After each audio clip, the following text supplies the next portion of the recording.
beautiful. Welcome back to the tea room. It's time for tea with Tamara. So I am sipping on some green juice today because it's the morning time and I decided to go my coffee and tea and go with a green juice. So today I want to just have some girl talk with you guys. I ran across a quote on Pinterest this morning, and I actually posted it on my Instagram that said, invest in those who invest in you. And I kind of wanted to just have a quick little real talk discussion about that quote because that really struck a chord in me, and that is something, that principle is something that I have had to learn the hard way in life. And so I just kind of wanted to come on here and just share a couple of nuggets of wisdom with you guys in response to that quote and what it means to me, and kind of like how I govern my life from that principle. So years ago, when I was in my 20s, I was a very shy person. I am a very shy person. You wouldn't know that because I have such charisma on camera, and I'm a true Virgo. And Virgos have to get to know you before they let their crazy out. And I am crazy, okay? I put the cray in cray, okay? But I have to get to know you before you see that side of me. Or in an instance like this where I'm just talking to a camera right now, it's very easy for my personality to come through. But you know, to get to know me in person, you'll see that I'm very reserved. I observe a lot, and can be a little bit of an introvert at times. But when I was in my 20s, I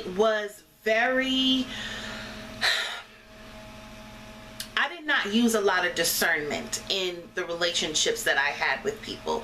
So I would get to know people and immediately latch on. That's another thing about Virgos. If we like you and you're a friend and we consider you a friend, and our level of or our standard of friendship may not be at all what the rest of the world's standard of friendship is. And like, we will go to hell and back for you if we call you friend.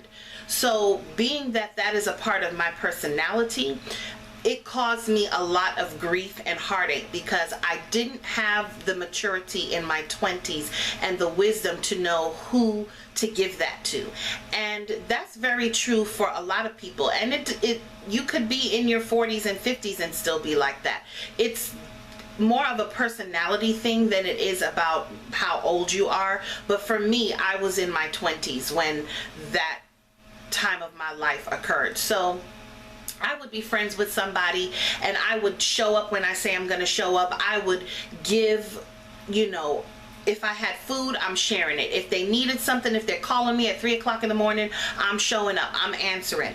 And I noticed a trend with my friendships in my 20s is that I've always felt like I was giving more than what was being given back to me.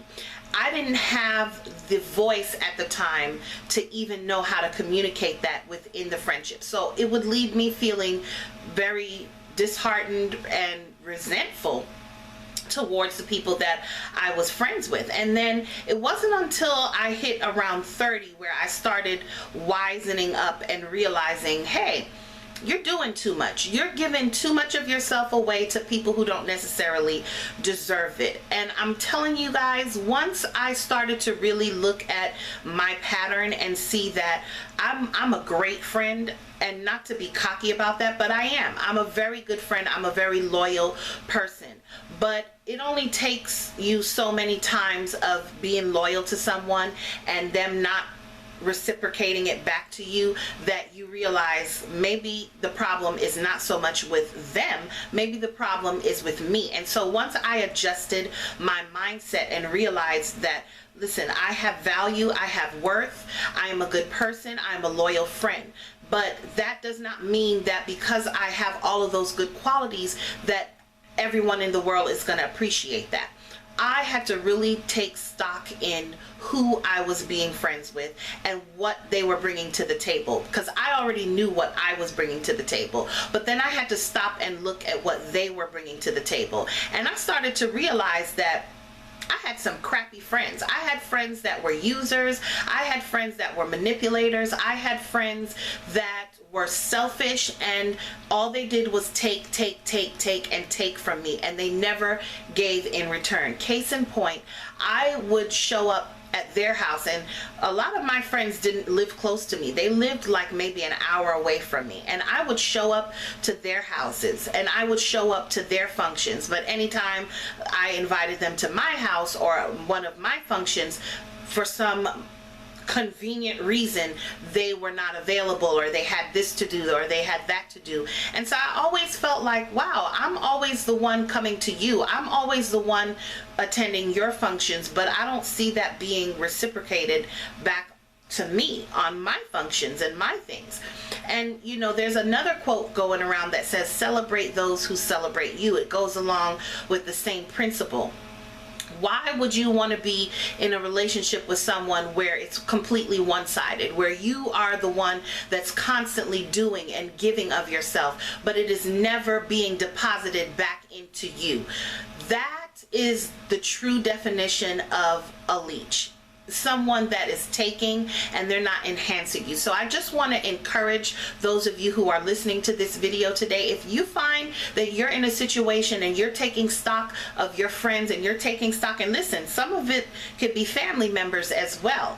You know, no one is exempt from being a leech. If you notice that you are on the side of the fence that I was on, where you're constantly giving of yourself, giving of your time, giving of your money, giving of whatever you have, you're just always giving and nothing is ever being given back, I would encourage you that it might be time to cut some of those ties and move on and take a good stock at the people that you have in your life. You want people in your life that's going to enhance you. You want people in your life that's going to challenge you to grow beyond what you are right now. They're going to stretch you. You're not always going to agree with them. You're not always going to like what they have to say to you, but when they do tell you the truth, and when they do say things to you, and when they are stretching you, you know that it's coming from a place of love, and not any other thing than the fact that they have your best interests at heart. For a lot of you young people, I notice, you know, even with my daughter, she's 16 years old,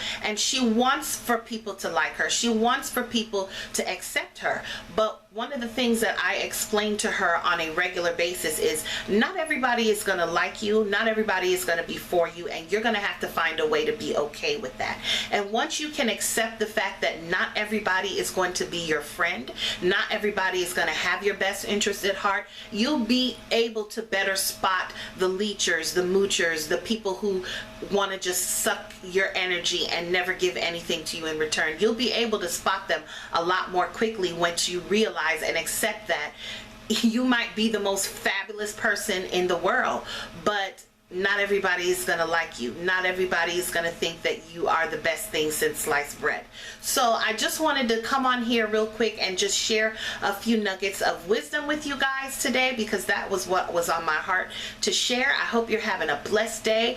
I want you to know that you're beautiful, you are magnificent, you are smart, you are intelligent, and hey, if you gotta cut some ties, cut some ties. You're just making room for the better people to come into your life, okay? So you know what I'm gonna tell you. Stay sweet, stay beautiful, and remember, there's always time for tea. I love you for watching. Bye.